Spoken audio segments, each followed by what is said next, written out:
Welcome everyone to another treasure hunt video. I'm your host Sean with Blue Ridge Silverhound. And in this video, we're going to talk about probably one of the more forgotten bicentennial coins released by the U.S. And that's going to be the 1976 Jefferson nickel. Long overshadowed along with its Lincoln cent cousin, overshadowed because of the release of three very notable bicentennial coins: the quarter, the half dollar, and the Eisenhower dollar. People have forgotten about how cool the nickel could be in this. And after doing some research, okay, we have some things to talk about for this particular date that you guys are going to have to know about. Because there's a lot of hidden value in this particular date of Jefferson nickel.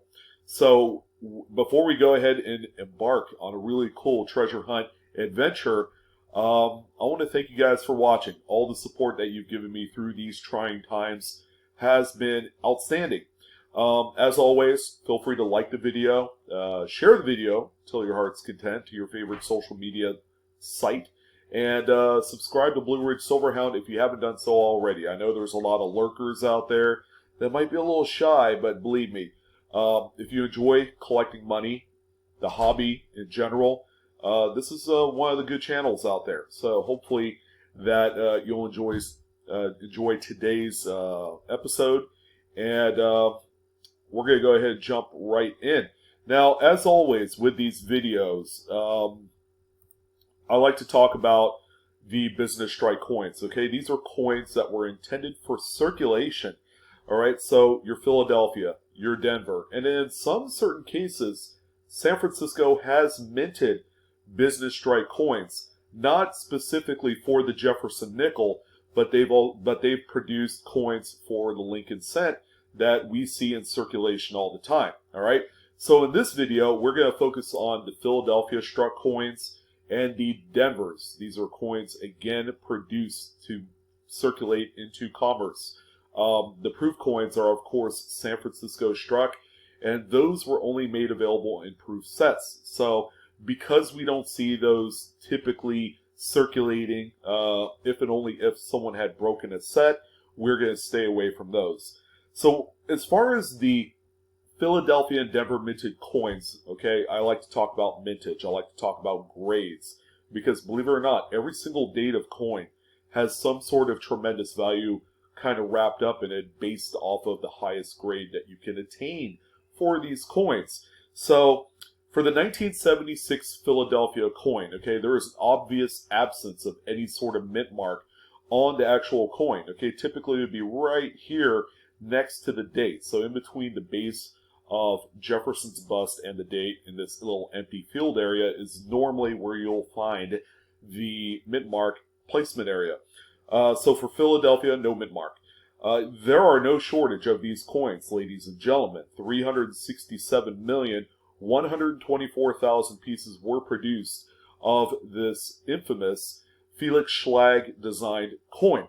All right, now let's go ahead and talk about grade, because, you know, to some people that also matters quite a bit. We have the people that collect these nickels based on a couple criteria. The highest grade ever assigned, okay, by a grading company like PCGS, NGC, things of that nature, and strike designation. Okay, so if you look at this coin right here, this is a PCGS. Mint State 67. It also has a little FS designation at the end of the numerical grade. Well, what exactly is that? That is called full steps. So these coins are graded on not only the appearance of the nickel in terms of just overall cleanliness, free of nicks, nice strike, like that, but also a strong strike on the reverse, all right, or an overall just strong strike together. When you have 6 fully identifiable, unobstructed steps, the middle set of stairs on the reverse of this coin where Monticello is, they will assign full steps. Of course, coins that are full steps are worth a lot of money. Now, for the 1976p, the highest assigned grade value is the coin that you see on screen. is a 67 full steps, in which only 2 examples have been graded at this level. All right, so it's kind of interesting. We have a coin that obviously over 360 million pieces were made. You'd figure there'd be more at this grade level. That's just not so. So there's a little bit of kind of quality issues that make this a very challenging coin. So the highest recorded sale of this coin was an example that sold February of 2010 on Heritage Auctions. It's actually a 67 full steps for the amount of $4,025. And there has been no other recorded sales in a 67 since then. So it's kind of a big deal. It's a very rare grade on this coin, even though in spite of its mintages. So let's go ahead and take a look at the next coin that you'll see out there in circulation. So if you have one of these, it's a 1976 Denver minted Jefferson nickel. All right, so you see the little letter D right here. Okay, that's how you know you have a Denver minted example. Now, just like the previous coin, there is actually a lot higher mintage of the Denvers. Okay, they really crank these puppies out. It's 563,964,147 total pieces were produced at the Denver Mint facility. All right. So generally, if you were to compare just overall quality differences between Philadelphia and Denver, Denver has been known to have the best quality, bar none. Okay, not only the quality of the planchets before the strike, but also just the overall maintenance of the dies. Okay, so you're going to find generally much better strikes on the Denver minted coins. But here is an interesting little fun fact about the 76D. There are only 1 coin graded at the highest level, and that's Mint State 67 full steps. The strange part is that one example has never made it out into the marketplace. It is holed up in what we call a registry set collection. So a registry set, there's a number of people that collect series of coins, and what they do is they try and assemble unique kind of set types. One of those is the highest grade. Okay, so the highest grade possible of each coin that you can find or locate, and obviously pay a lot of money for. These registry sets are graded on a point scale. So the highest point value, you're going to be top of the list when it comes to Jefferson nickels.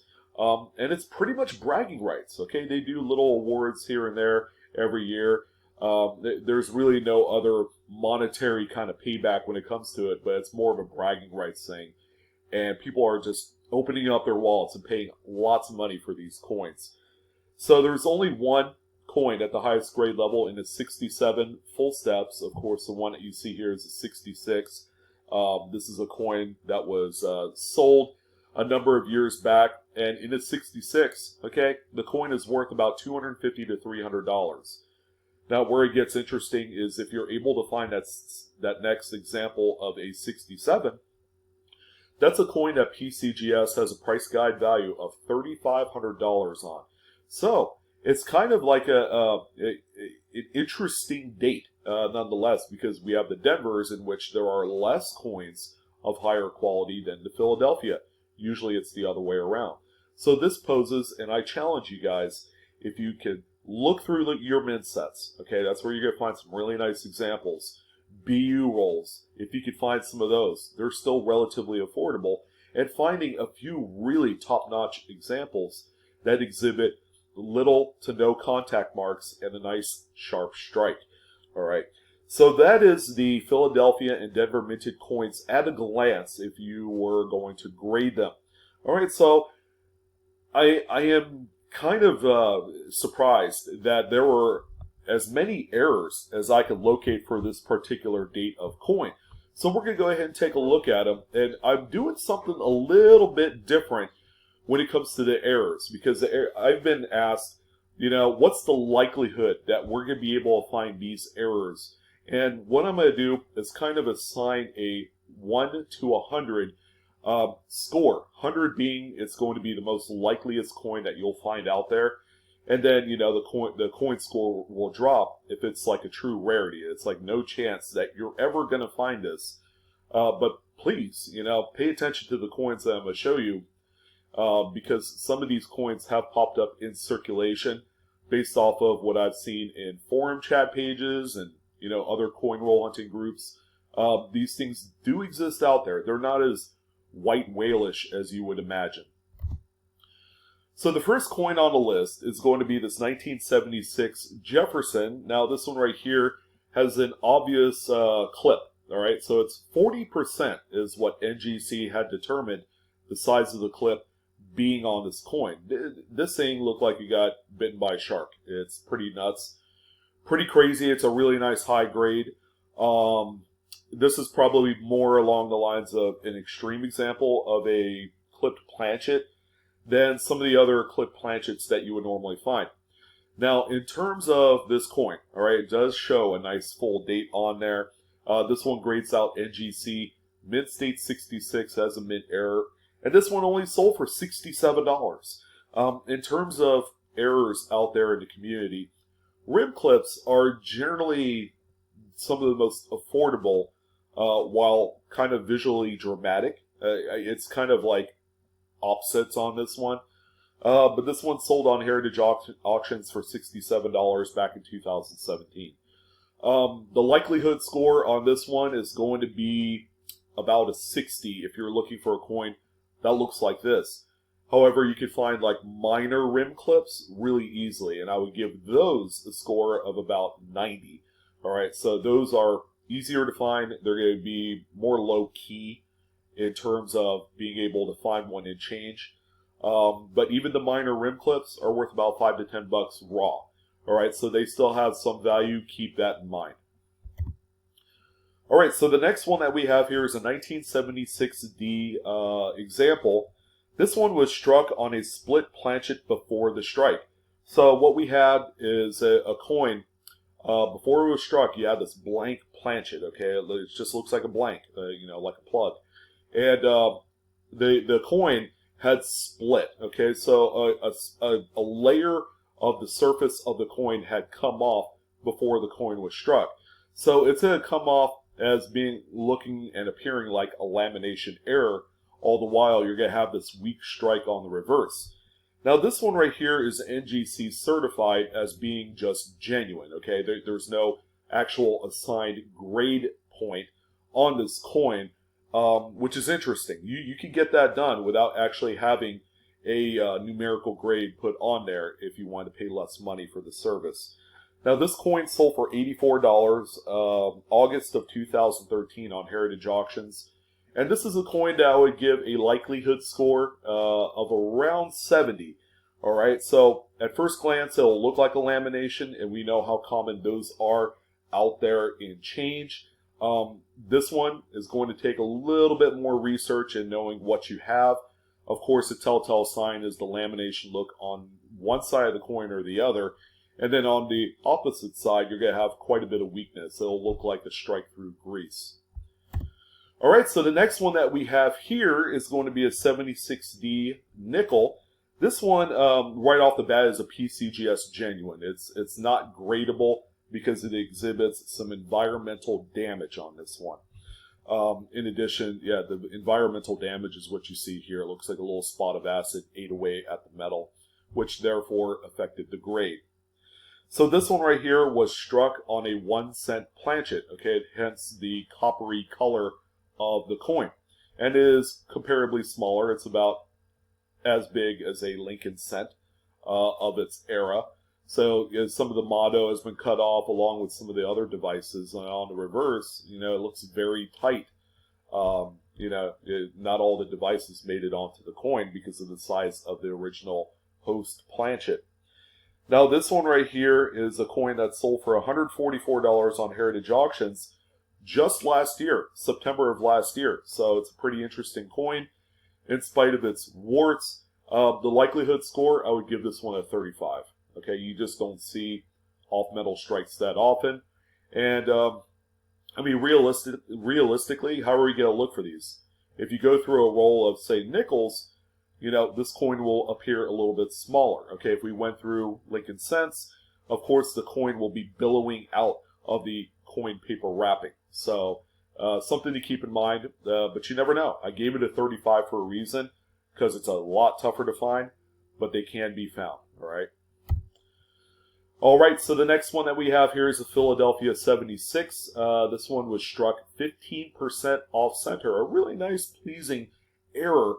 When you have an error of this type, where it's an off center strike, and you have a fully legible date on there, that's a huge plus. This is an NGC Mint State 67, and crazily enough, it also has 5 full steps designated on the slab, which is cool. It's got a strong strike, even though it's off center. So this one right here was part of a 3-coin lot of other 1970s errors, all kind of like falling, like a little bit off center, not too crazy. But this coin set sold for $207 back in 2010. Likelihood score, again, you're going to be looking at about 30 to 40 because this coin will be stretched out, be a little bit bigger. If you're able to find one, it's going to be from a fresh batch of nickels that were just minted, and you would find those in a mint-sewn bag direct from the Fed Reserve Bank. All right, so the next error that we have here is a 76 Philadelphia. This one was struck on a 10-cent blank planchet, so the weight would be 2.31 grams. This one graded NGC Mint State 64, and again, you've seen the collection provenance, New England collection. This particular coin right here, graded out 64, sold for $488.75 back in 2011. So it's been a while since this one sold, almost 10 years. Likelihood score, I would give this one a 35 as well. Just because of the size, if you came across this, obviously it would be about the size of a dime. So what do you look at? Do you look at these in, a roll of dimes? Probably not, because the metal will be stretched out a little bit on this one. All right, so this one right here is very sneaky, and you just never know if you have one of these or not. Okay, it's a 1976 Philadelphia Jefferson nickel that was struck on a Philippines 1 centimos coin. All right, a blank actually, a planchet. It weighs 1.2 grams, so it's tremendously underweight. It's all probably going to feel like you're holding an aluminum struck coin. This is an NGC Mint State 62, okay? Probably has circulated quite a bit before it was discovered because it is only a 62 grade on the scale. But this one right here sold for $822.40 back in 2017. I would give this one a likelihood score of a little bit higher than the previous coins. I would give this one a 50. Only because if you're able to find one of these, obviously it's going to feel much underweight, even though the coin will look like a traditional nickel. It's not an off-metal strike in terms of its appearance, but it is a different composition than what a standard U.S. Jefferson nickel would be. So pretty cool. And then finally, we always ended off on a big crazy error. So what we have here is a 1977 candy $half that was struck over an already produced 1976 Jefferson nickel. Now, you could stare at this all day long. It is a work of art. All right, you have the best of both worlds clashing together, and you see design elements of not only the candy $half, but also the Jefferson nickel. This is a really neat error coin. This is an NGC Mint State 66 coin right here, so it's a nice high grade. It was caught early, probably in a mint-sewn bag direct from the Fed Reserve Bank. This one sold for $6,168.75 back in 2016. Likelihood score to find this coin is a 20. Very rare. Again, your best shot is to search through coins that came direct from the mint in those mint-sewn bags. That's going to be your best bet. Traditionally, you just don't find these out in circulation, and even if you did, someone else would have scooped it up by then. A really neat coin, and that's how we do it. We ended off big. Lots of treasure to be found for 1976 nickels. And of course, I want to thank you guys for watching this video. Hopefully you got a few takeaways, a lot of educational stuff. As you're hunting through your coins, there's lots to look for. Okay, not just this date and this denomination, but there is a bounty of various coins to look for that you could add to your collection or flip and sell and make a huge amount of money on. I want to thank you guys for watching. Like, share the video, subscribe to your boy Blue Ridge Silverhound, hit that bell for instant notification, and as always, Coinaholics, we are discovering together. From my house to yours, enjoy the hobby, have fun, and I'll see you on the next video. You guys take care.